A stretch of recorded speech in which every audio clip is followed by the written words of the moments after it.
Hey guys, welcome to Talking Assets, ATL. Of course, you have your co-host here, Jabril Porter. And I'm Mrs. Key. I'm Diamond.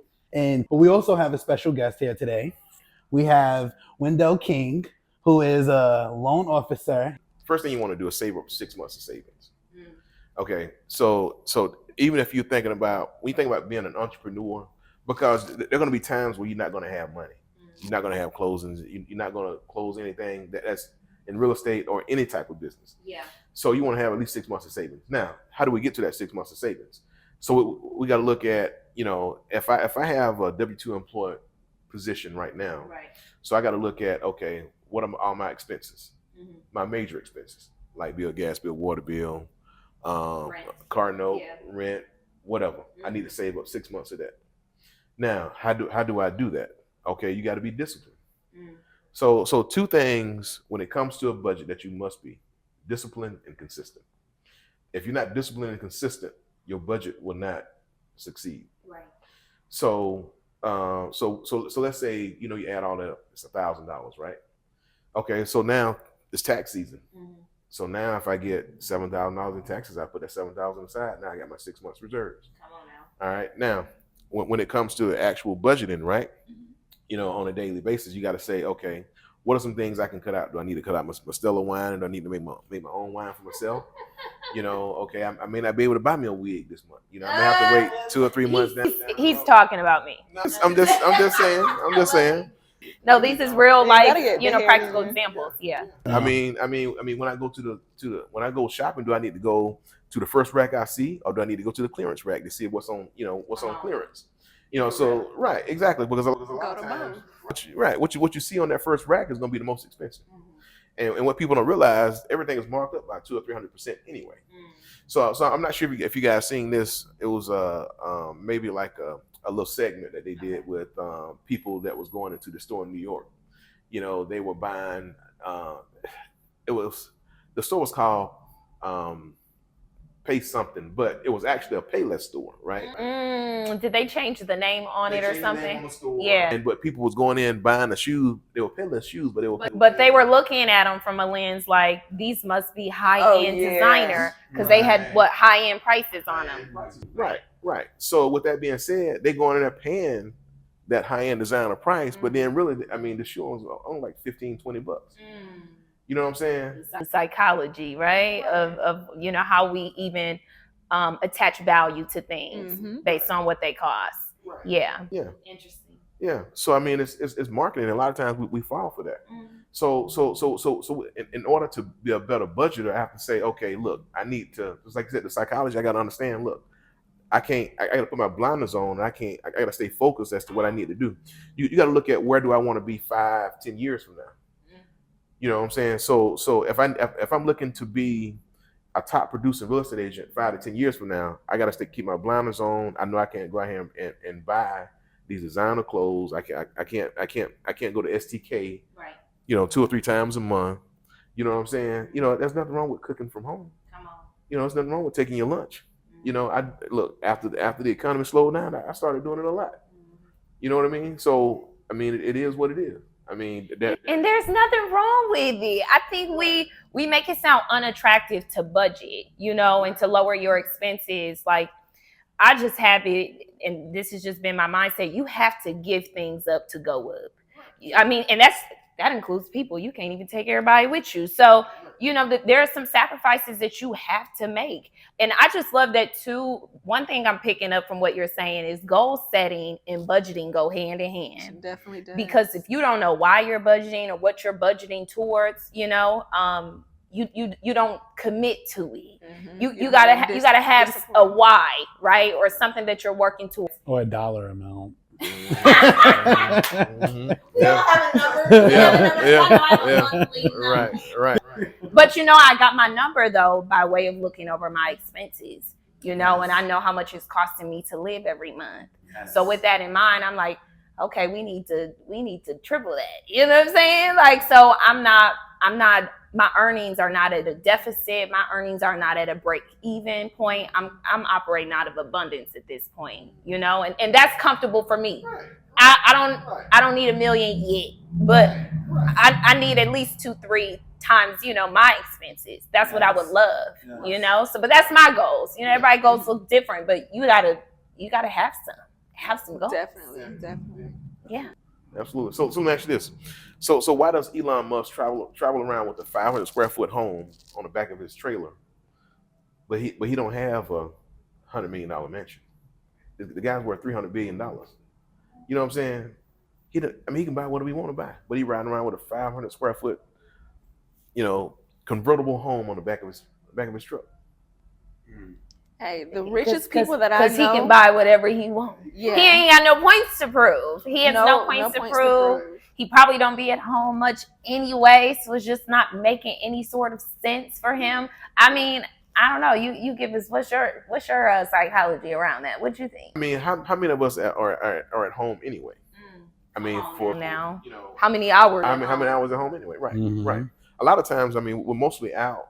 You know what I mean? I would say in a position of where we are, you know, either working, right, you know, or we entertaining out, you know, out somewhere. You go home, you sleep from what, you know, 11 until, you know, let's say what, 5 or 6 in the morning. right. So, I mean, what does it matter if I have 10,000 square foot home? Okay. So would it not be best for me to go out and prepare my taxes properly? And then so let's say that if I went out and purchased a 3-bedroom, 2-bath home, converted into a 6-bedroom, 2-bath home, right? So let's say let's say I decided, because I know you guys were talking about location earlier, Right. So let's say I decided to move to, let's say, somewhere close to a hospital, right? So we all know about travel nurses, right? That's right. So let's say if I convert that into a 6-bedroom, 2-bath home, these nurses travel. So let's say I bring in, you know, I live in one room. I know you guys are talking about your duplex, right? So, but let's say that I bring in 5 other travel nurses and they're paying me, let's just say for kicks and giggles, you know, let's say $1,000 a month.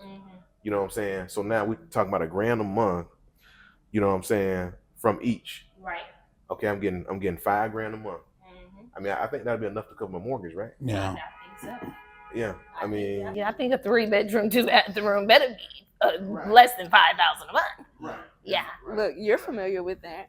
But no, I'm following you on that one, because before I moved to Atlanta, I had mentioned on another episode having inherited our family's house. So this is my great grandparents' home. I want to say it's 4 bedrooms, 2 bathrooms. But I lived in one of the rooms on the main level, the master, and just rented the rooms upstairs. And I encourage people to subscribe to that. They call it house hacking. They might have another term for it. But especially if you're a single person with no children, you know, like you don't have anyone else living in the home, and you're out working most of the time anyway. I mean, what better way to live when you don't have to pay to live? Like, you know, and it could be a short-term, you know, sacrifice or something that you just do temporarily until you can get to where you want to be. But it's a life hack, y'all. It's a life hack. I love that idea. Now you got me thinking about putting some walls up in these rooms and turning into 8 rooms, you know? I love that. You know what I'm saying? It sounds too shabby. Yeah, so that's what I said. So sometimes we overthink things. Okay. You know what I'm saying? And it's not as complicated as we think. You know, just like you're saying, it's all about the deception of how we should be doing things. You know, this is not something that's uncommon. House hack, you know, it's called house hacking now. But it was, You know, it was called, you know, living in a rooming house. Okay. You know, years ago. Renting out rooms. Renting out rooms. Right. Yeah. So just the That's right. different terminology. Right. You know what I mean? But people have been doing it forever. Right. Yeah. And we've gotten to this place, especially in our culture, you know, everything is kind of lifestyle driven. Right. You know, we really don't want to share space with people. If they paying my bills, Oh, look, come on now. hey, you finished with that shower? You know what I'm saying? Listen. Yeah. And that's Jabrill's where you're like, no. Right.